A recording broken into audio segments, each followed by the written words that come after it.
Actualmente en nuestra iglesia bíblica del Señor Jesucristo, nos encontramos en una serie de predicaciones expositivas en la carta de Pablo a los romanos y más particularmente en el capítulo 9 de la carta, donde Pablo trata ampliamente el tema de la elección incondicional. Y dado que este es un asunto que suele levantar muchas preguntas, los pastores de la iglesia hemos considerado apropiado traer una clase de escuela dominical para poner las doctrinas de la gracia y la controversia que hay alrededor de ella en su contexto histórico y al mismo tiempo tratar de responder algunas de las preguntas que se levantan alrededor de este tema. Pero antes vamos a orar y vamos a pedir al Señor que nuestro tiempo juntos en esta clase pueda ser de bendición para todos y de edificación para su iglesia. Oremos.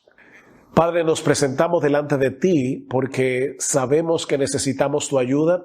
Vamos a tratar un tema que suele ser controversial, que suele levantar preguntas, y nosotros queremos, Señor, poder traer luz más que confusión y al mismo tiempo que podamos entendernos aún aquellos que no tenemos exactamente los mismos pensamientos con respecto a este tema. Señor, danos tu palabra y sobre todas las cosas concédenos un mayor aprecio por nuestro Salvador y por la salvación que nosotros tenemos en Él, porque te lo pedimos en su nombre.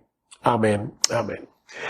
Cuando nosotros hablamos de las doctrinas de la gracia, nos referimos básicamente a esos puntos doctrinales que nosotros entendemos que conforman el Evangelio de Jesucristo o el marco contextual teológico en el que presentamos el Evangelio. Nos referimos básicamente a la doctrina de la depravación total o corrupción radical de todo ser humano, la elección incondicional, la redención particular, el llamamiento eficaz y la perseverancia de los santos.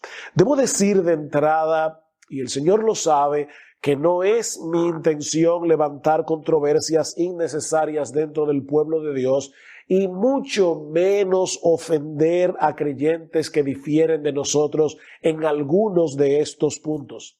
El anhelo de mi corazón es que podamos entender los dos lados de esta controversia, pero sobre todo que podamos crecer en nuestro aprecio por nuestro Salvador y por la salvación que nosotros disfrutamos en Él de pura gracia. Veamos entonces, en primer lugar, el contexto histórico de esta controversia. Y para hacer esto, debemos comenzar con Jacobo Arminio, un pastor y teólogo holandés, nacido en 1560, es decir, 4 años antes de la muerte de Juan Calvino, y cuyo nombre ha quedado ligado al sistema teológico opuesto a lo que hoy conocemos como calvinismo. Jacobo Arminio obtuvo su preparación teológica a los pies de Teodoro de Beza, quien fue el sucesor de Calvino en Ginebra, de modo que su formación teológica fue profundamente calvinista. Sin embargo, poco tiempo después de su ordenación al ministerio, él comenzó a tener conflictos con la postura calvinista en lo tocante al papel que juega la gracia de Dios en la salvación de los pecadores. Arminio concordaba con los calvinistas en que el libre albedrío del hombre, y en un momento vamos a definir ese término, no solo se encuentra herido, mutilado, y estoy citando aquí a Arminio, enfermizo, debilitado, sino también que ha sido hecho cautivo, destruido y perdido.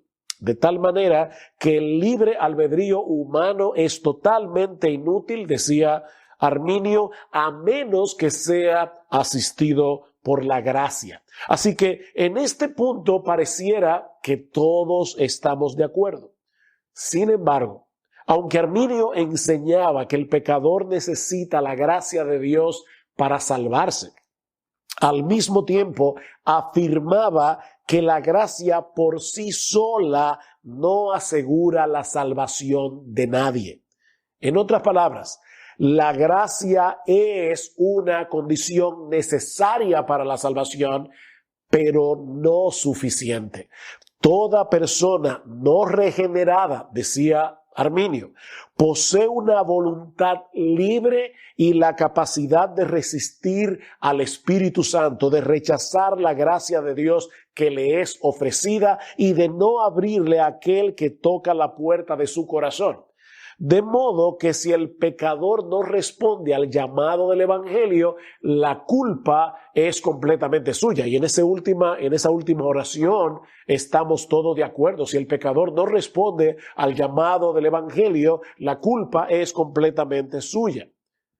Pero, ¿qué si el pecador acepta el mensaje y viene a Cristo en arrepentimiento y fe? En ese caso, ¿de quién depende la respuesta del pecador a final de cuentas? Y esa parte es importante. A final de cuentas, ¿de quién depende que el pecador diga que sí al evangelio?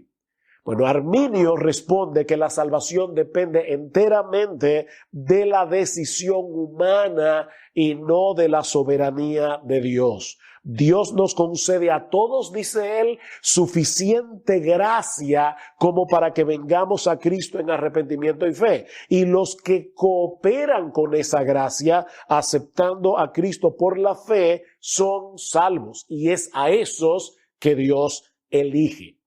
Es por gracia, pero la decisión final está en nuestras manos. Ahora, si todos recibimos la misma gracia, ¿por qué tú dijiste que sí y tal vez tu vecino dijo que no?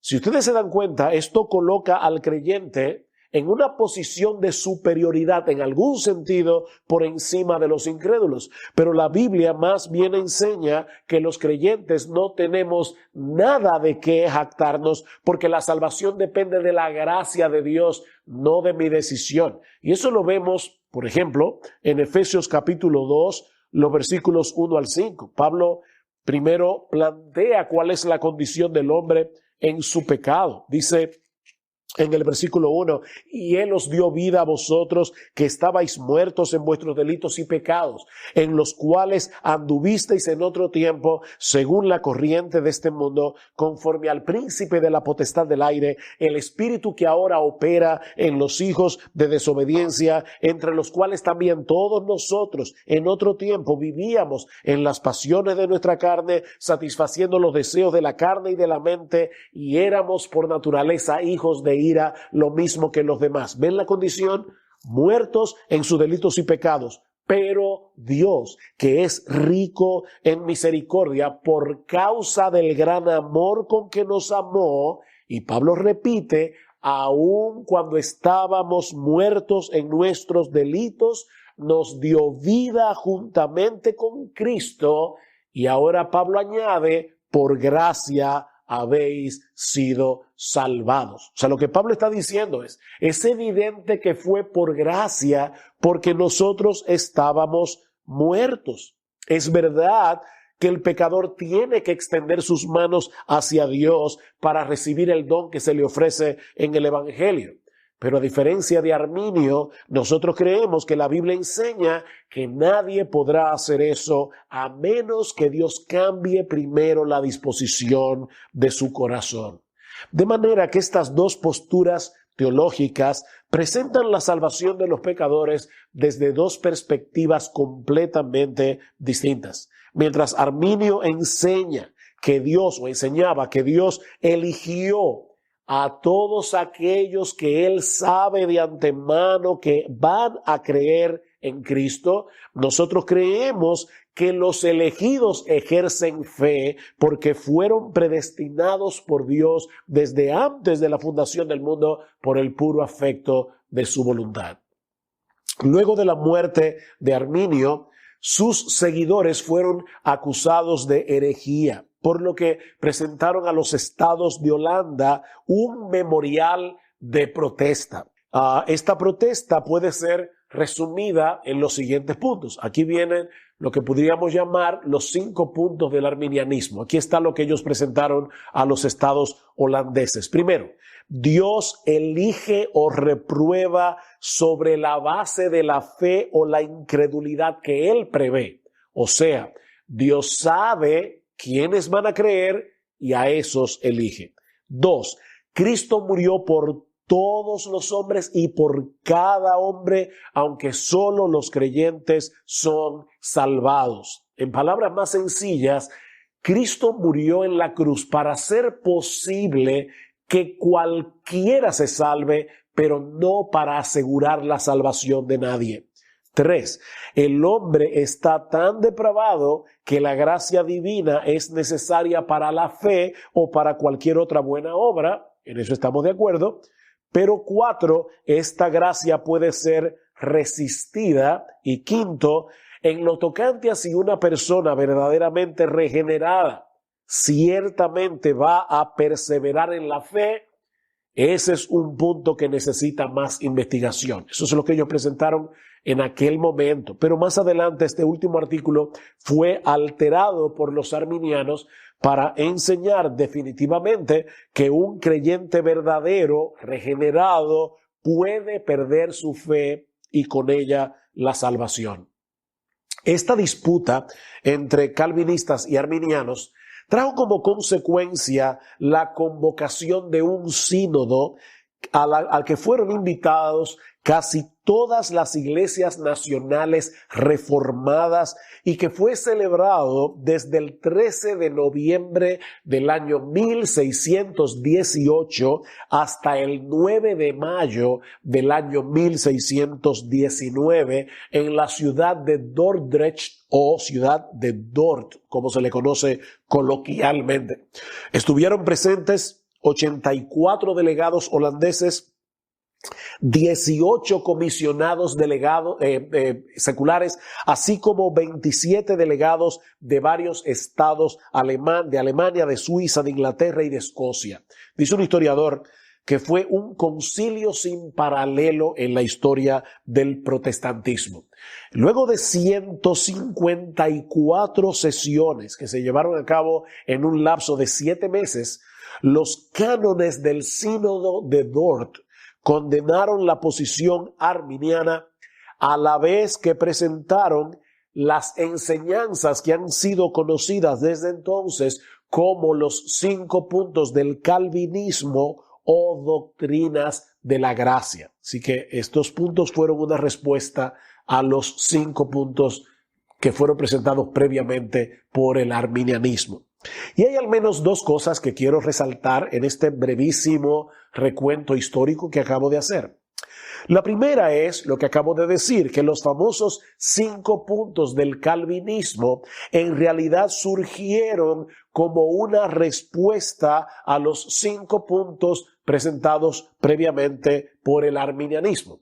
Y la segunda cosa que quiero resaltar aquí es que Calvino ya estaba muerto desde hacía un poco más de medio siglo cuando estos 5 puntos fueron etiquetados como calvinismo o los 5 puntos del calvinismo. Personalmente yo no tengo problemas con las etiquetas teológicas siempre que entendamos el contenido teológico de cada una de esas etiquetas. Por eso es que yo prefiero referirme a estos 5 puntos como las doctrinas de la gracia.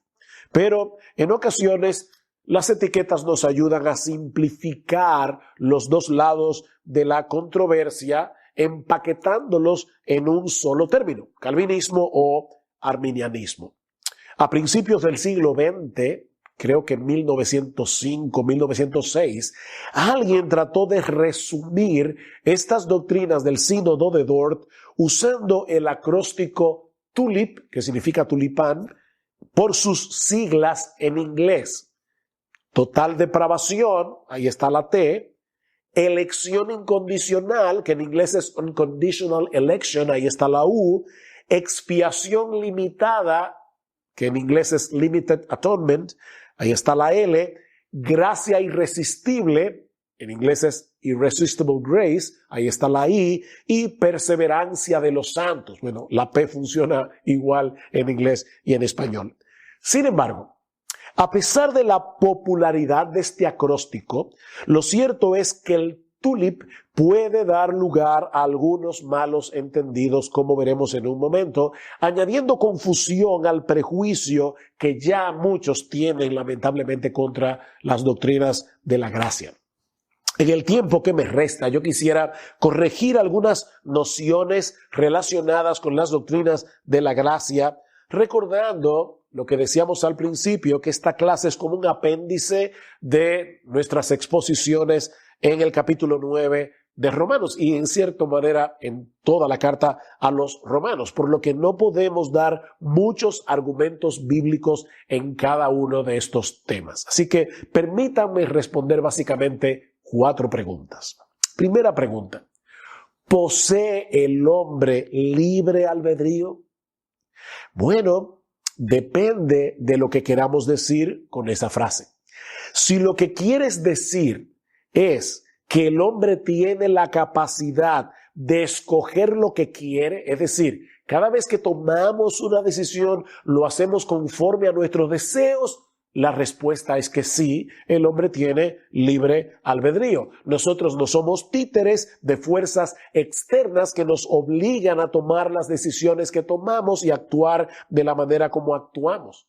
Tenemos libre albedrío en el sentido de que somos capaces de escoger conforme a nuestros deseos. Y en un momento determinado puede haber deseos en conflictos y vamos a decidir conforme al deseo dominante. Puede ser que yo desee perder unas cuantas libras, pero al mismo tiempo deseo comerme un helado. Si el deseo por comerme el helado es más fuerte que el deseo de perder las libras, ya ustedes saben cuál es la decisión que yo voy a tomar. Pero en el siglo XVI, cuando surgió la Reforma Protestante, el término libre albedrío significaba o era usado usualmente con otro significado, porque el debate sobre el tema del libre albedrío giraba en torno a otra cosa. Lo que se estaba debatiendo en ese momento histórico entre la Iglesia Católica y los reformadores era el efecto de la caída sobre la voluntad del hombre. Y la pregunta era: ¿está nuestra voluntad esclavizada a Satanás y al pecado de tal manera que no podemos libremente escoger a Dios? ¿O poseemos todavía la capacidad de buscar lo bueno, de inclinarnos hacia Dios? Todos los reformadores del siglo XVI estaban de acuerdo en que el hombre es moralmente responsable de sus acciones y por lo tanto creían en el libre albedrío en ese sentido, pero al mismo tiempo afirmaban que los hombres nacen esclavizados a Satanás y al pecado y por lo tanto son incapaces de creer y arrepentirse a menos que Dios los libere de esa esclavitud. En otras palabras, el hombre siempre hace lo que quiere. Estamos claros en eso. El problema del pecador es que lo que él quiere siempre es pecar, hasta cuando hace lo bueno. Yo puedo tomar la decisión como inconverso de no serle infiel a mi esposa porque quiero cuidar mi reputación. Pero eso es una buena acción, pero motivado por una cosa pecaminosa. Yo no estoy buscando la gloria de Dios, yo estoy buscando mi propia gloria. Dice en Génesis que toda intención de los pensamientos del corazón del hombre se encamina siempre hacia el mal. Y Pablo dice en Romanos capítulo 8, versículo 7, que los designios de la carne son enemistad contra Dios, porque no se sujetan a la ley de Dios, ni tampoco pueden. ¿Creemos entonces en el libre albedrío? Depende. Si lo que están preguntando es si creemos que el hombre siempre actúa como un agente moral responsable conforme a sus deseos, la respuesta es sí, creemos en el libre albedrío, el hombre escoge lo que quiere. Pero si lo que estás preguntando es si después de la caída el hombre posee la capacidad de inclinar su voluntad hacia Dios y en contra del pecado, entonces la respuesta es no creemos que el hombre en su estado caído posee tal capacidad. Cristo dijo en Juan 5:40, ustedes no quieren venir a mí para que tengáis vida. Es a eso que nos referimos cuando hablamos de la depravación total del pecador. Aunque debo decir que este es uno de los puntos en los que el tulip se presta a confusión. Recuerden que no fue sino hasta principios del siglo XX cuando alguien publicó este acróstico en una revista para resumir los cánones del sínodo de Dort. Y la T corresponde a total depravación. El problema con esta expresión es el mismo que hemos señalado respecto al libre albedrío. Y es que transmite una idea distorsionada de lo que entendemos que la Biblia enseña sobre la condición humana caída. Cuando una persona escucha el día de hoy que el hombre no regenerado está totalmente depravado, naturalmente tiende a pensar que lo que estamos enseñando es que el hombre es incapaz, completamente incapaz, de hacer algo bueno en ningún sentido. Pero mis hermanos, eso no es lo que la Biblia enseña.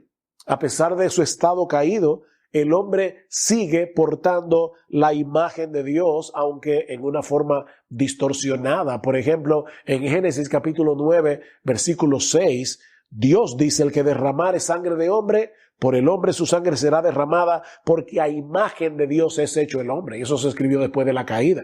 Pablo dice en Romanos 2:14 que los gentiles que no tienen ley, en ocasiones hacen por naturaleza lo que es de la ley. Y el Señor Jesucristo enseñó claramente que incluso los hombres malos son capaces de hacer buenas cosas por sus hijos. Mateo capítulo 7, versículos 9 al 11. Si vosotros, siendo malos, les dais buenas cosas a vuestros hijos, ¿cuánto más vuestro Padre Celestial? Lo que la Biblia enseña con respecto a este tema es que a partir de la caída, todas las facultades del hombre quedaron tan dañadas que no podemos acercarnos a Dios en nuestras propias fuerzas, ni hacer absolutamente nada que sea bueno en un sentido absoluto. ¿Y a qué yo me refiero? Bueno, para que una obra sea realmente buena en un sentido absoluto, debe ser hecha primariamente para la gloria de Dios y en dependencia de Dios, y nadie puede hacer eso en su estado natural no regenerado. Es en ese sentido que Pablo afirma en Romanos capítulo 3, que no hay justo ni aún uno, no hay quien entienda, no hay quien busque a Dios, todos se desviaron, a una se hicieron inútiles, no hay quien haga lo bueno, no hay ni siquiera uno. Pero hay personas inconversas que cumplen sus promesas, que se ocupan de sus hijos, que mantienen sus votos matrimoniales, por lo menos externamente. Ahora, como el hombre incrédulo no hace ninguna de esas cosas para la gloria de Dios y en dependencia del Espíritu Santo, no son buenas obras en un sentido absoluto, pero sí son buenas en un sentido relativo. Porque, mis hermanos, es mejor cumplir las promesas que no hacerlo, es mejor cuidar de los hijos que descuidarlos, es mejor mantener el voto matrimonial. Es por eso que algunos teólogos han tratado de transmitir la enseñanza bíblica con respecto a este punto usando una terminología distinta. Por ejemplo, el teólogo Roger Nicol prefiere el término depravación radical y penetrante, mientras que R.C. Sproul lo resume todo en corrupción radical. La palabra radical viene del latín radix, que significa raíz. Cuando hablamos de una corrupción radical, lo que estamos diciendo es que el pecado ha dañado al hombre en la misma raíz de su personalidad. Segunda pregunta. Si la gracia de Dios es irresistible, ¿podemos decir entonces que somos salvos en contra de nuestra voluntad? Por supuesto que no.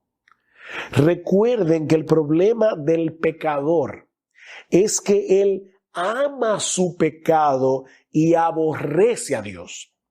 Pero en vez de arrastrarnos en contra de nuestra voluntad, lo que hace Dios en la regeneración es hacernos libres de la esclavitud del pecado para que podamos libremente responder al llamado del Evangelio. Déjenme ponerlo de esta manera. Y es una ilustración que he usado muchas veces hablando de este tema. Si yo pongo a una paloma y a un buitre a escoger libremente entre un pedazo de carroña y algunas semillas, en alpiste, semillas de girasol, el buitre va a elegir libremente la carroña porque esa es su naturaleza. La paloma libremente va a escoger el alpiste o las semillas de girasol. Si yo quiero que el buitre escoja la semilla de girasol, yo voy a tener que palomizar su naturaleza, voy a tener que cambiar su naturaleza, y eso es lo que Dios hace en la regeneración. Cristo dice, Juan 8, de cierto os digo, que todo aquel que hace pecado, esclavo es del pecado.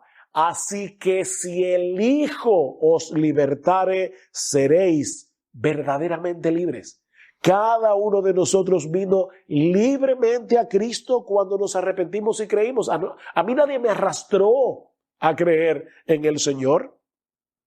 Aunque fuimos llamados a salvación con un llamado irresistible, Dios no tuvo que forzarnos para hacerlo. Simplemente nos proveyó de una nueva naturaleza que libremente deseara inclinarse hacia Él y en contra del pecado. ¿Qué fue lo que Él prometió en el Antiguo Testamento? Escuchen Ezequiel 36, 26 y 27. Os daré corazón nuevo y pondré espíritu nuevo dentro de vosotros y quitaré de vuestra carne el corazón de piedra y os daré un corazón de carne y pondré dentro de vosotros mi espíritu y haré que andéis en mis estatutos y guardéis mis preceptos y lo pongáis por obra. ¿Es esto forzado? No, porque Él va a darnos un nuevo corazón. Nos dio un nuevo corazón. Como bien señala Greg Foster, es verdad que según el punto de vista calvinista, el Espíritu Santo no pide nuestro permiso antes de obrar en nosotros ese cambio de corazón. Pero ese cambio que Él opera nos hace más libres, no menos. ¿Ven? Nos hace más libres. De hecho, cuando el pecador se convierte y se arrepiente, es la primera vez que actúa en libertad, real libertad. Si el Hijo os libertare, seréis verdaderamente libres. Tercera pregunta. Si es Dios el que elige desde antes de la fundación del mundo, ¿quiere decir esto que los elegidos se salvarán como quiera, aunque no crean en Cristo ni se arrepientan?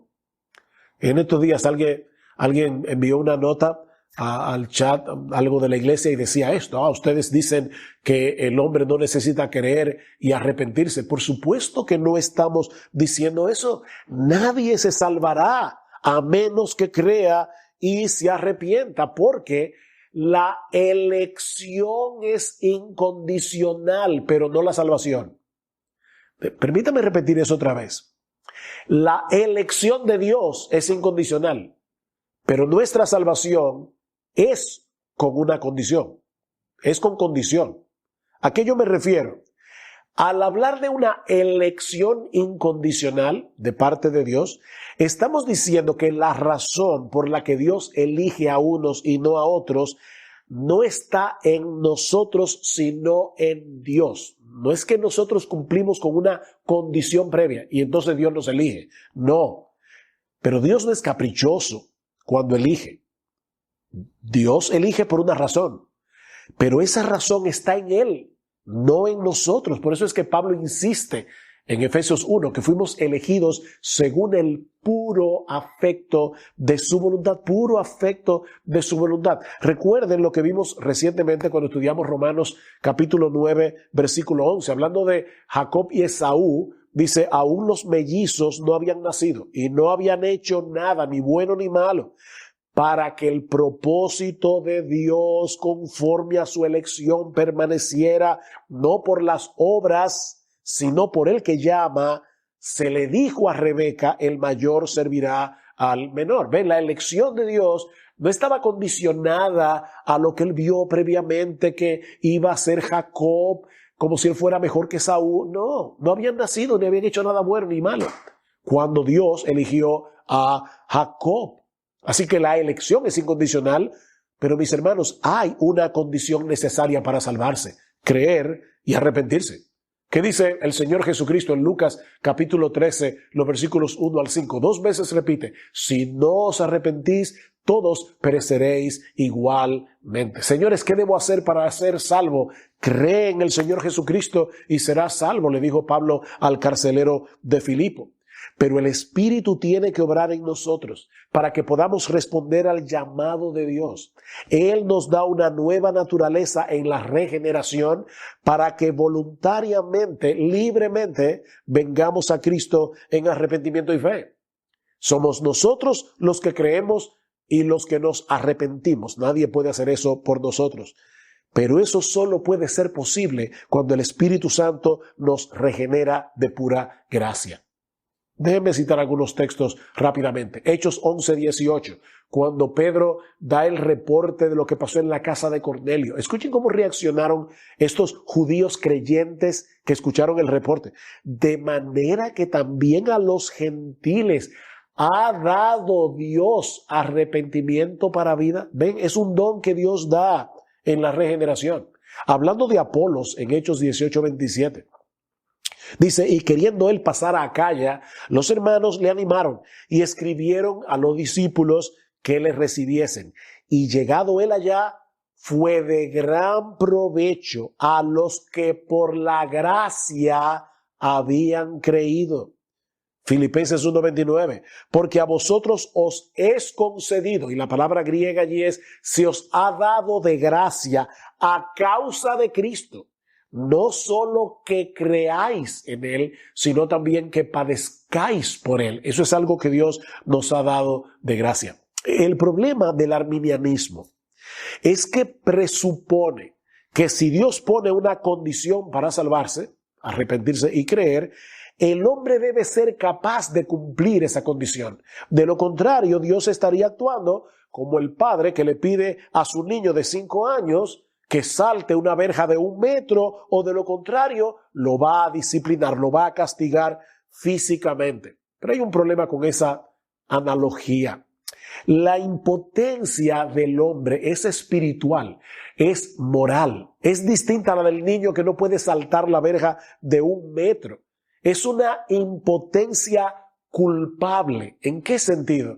En que la razón por la que el pecador no viene a Cristo en arrepentimiento y fe es porque él odia a Dios. Es porque él quiere gloria para sí, no gloria para Dios. Es una impotencia culpable. Ese fue el centro de la discusión entre Erasmo y Lutero. Erasmo, teólogo católico, escribió un libro hablando acerca del libre albedrío, defendiendo la noción de que el hombre podía inclinarse hacia Dios si lo quería, en el año 1524. Y Lutero escribió otro libro en respuesta al de Erasmo en 1525, un año más tarde. Erasmo, en su libro, no niega que la caída haya debilitado los poderes naturales del hombre, pero aún así le atribuye cierta capacidad para conocer a Dios y volverse a Él, ayudado, claro está, por la gracia de Dios. Así entiende Erasmo el libre albedrío, la capacidad que el hombre tiene con la ayuda de la gracia de volverse hacia Dios. Uno de los argumentos de Erasmo a favor del libre albedrío son los mandamientos de Dios. Él dice, si no poseemos libre albedrío, ¿qué sentido tienen los mandamientos que encontramos en las Escrituras? Si Dios me pide que yo crea y me arrepienta, yo debo tener la capacidad de arrepentirme y creer. Lutero muy sabiamente le responde, ciertamente es posible inferir que si Dios ordena al hombre hacer algo que no puede hacer, entonces Dios se está burlando de él. Pero esa inferencia no es necesaria. O sea, tú estás infiriendo eso, Erasmo, pero estás llegando a conclusiones equivocadas. Eso es lo que le está diciendo Lutero. Y para probarlo, escuchen lo que sigue diciendo Lutero. Pablo nos enseña en el Nuevo Testamento que la ley tiene el papel de un ayo para llevarnos a Cristo. Gálatas 3, 24 y 25.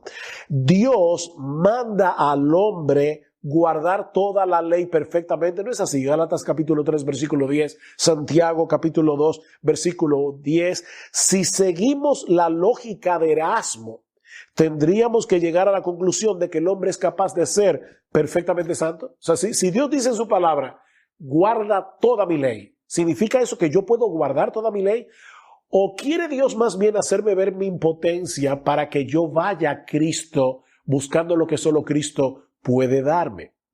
Lo que hace Dios en nosotros es transformar nuestra naturaleza para que podamos responder a su llamado en arrepentimiento y fe. Y el Antiguo Testamento nos provee una muy buena ilustración de cómo Dios opera en nosotros el querer como el hacer por su buena voluntad, como dice Pablo en Filipenses capítulo 2. En Segunda de Crónicas, capítulo 30, hay una historia bien interesante del rey Ezequías. El rey Ezequías se da cuenta que los judíos no habían celebrado la Pascua en muchos años. Así que él envía correos a través de todo Israel, llamando a los israelitas a venir a Jerusalén en obediencia a la ley para celebrar la Pascua. Vean lo que dice el versículo 6 de Segunda de Crónicas 30.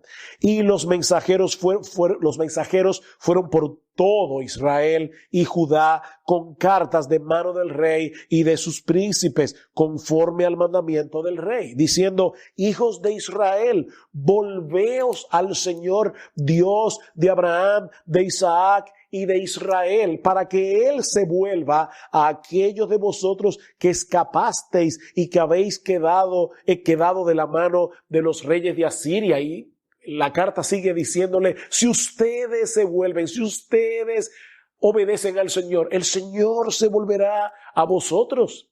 Hasta aquí, ¿verdad? Aparece, aquí hay una condición: si ustedes cumplen la condición, entonces Dios actuará a vuestro favor.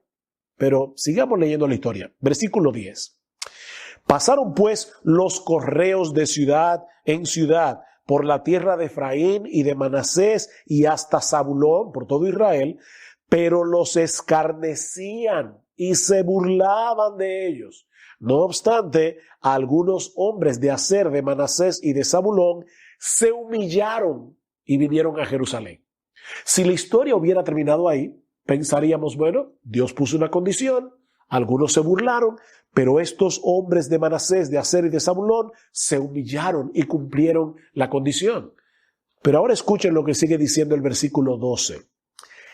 También sobre Judá estuvo la mano de Dios para darles un solo corazón a fin de hacer lo que el rey y los príncipes ordenaron conforme a la palabra del Señor. Ese también está en el original hebreo y lo que está diciendo es: sobre Judá estuvo la mano de Dios de la misma manera que sobre los hombres de Aser, de Manasés y de Zabulón. Fue la mano de Dios que obró en ellos para que entonces ellos pudieran hacer lo que el rey y los príncipes habían ordenado conforme a la palabra del Señor. Es por esto que Pablo en Romanos, capítulo 11, luego de haber hablado ampliamente acerca de la soberanía de Dios en la salvación de los pecadores, ¿cómo concluye Pablo Romanos 11:36? Porque de Él, es decir, de Dios, por Él, por medio de Dios y para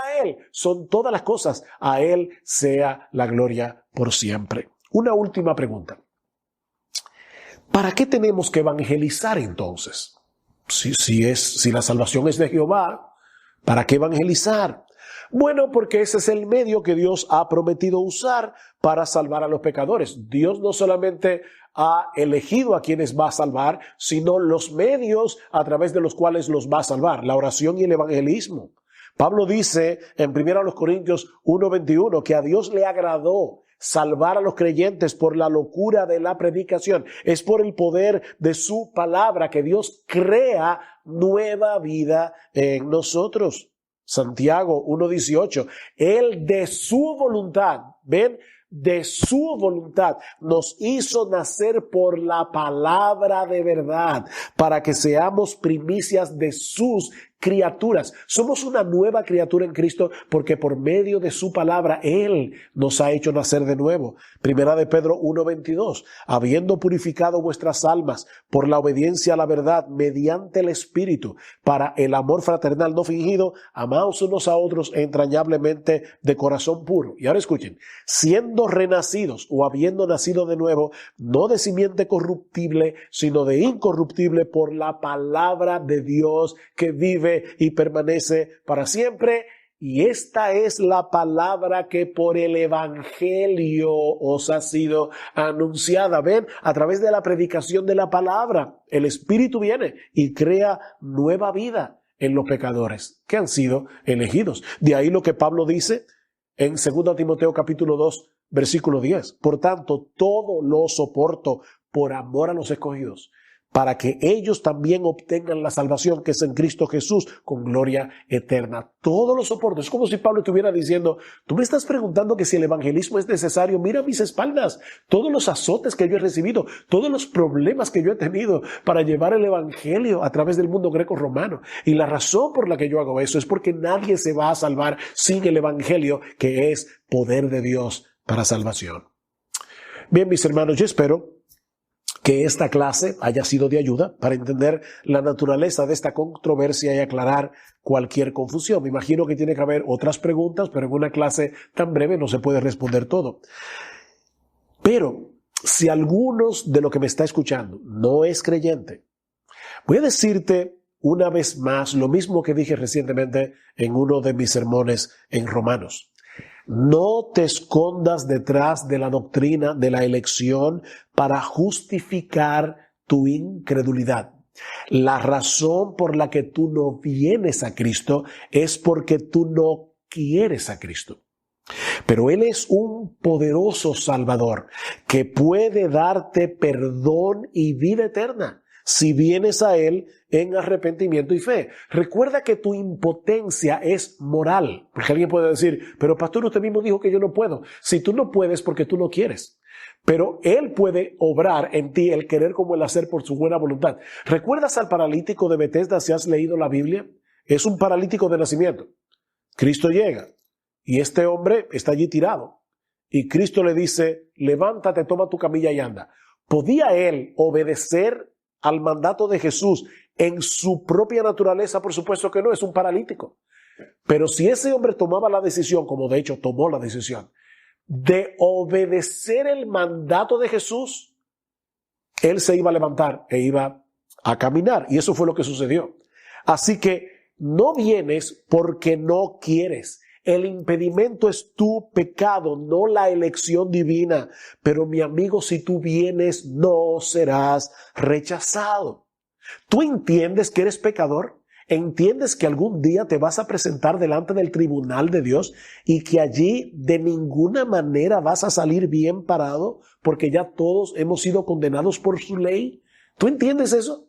Entonces ven a Cristo y ven ahora, porque las puertas de la salvación siguen abiertas de par en par para todo aquel que cree. Vamos a orar. Padre, te damos muchas gracias por habernos dado de nuevo la oportunidad de presentar esta clase. Queremos rogarte ahora, Señor, que tú uses lo que hemos hablado aquí para aclarar cualquier confusión que tus hijos puedan tener con respecto a estas doctrinas y aún, Señor, usar esto para traer a Cristo a muchos en arrepentimiento y fe, porque te lo pedimos en su nombre y para su gloria. Amén. Amén.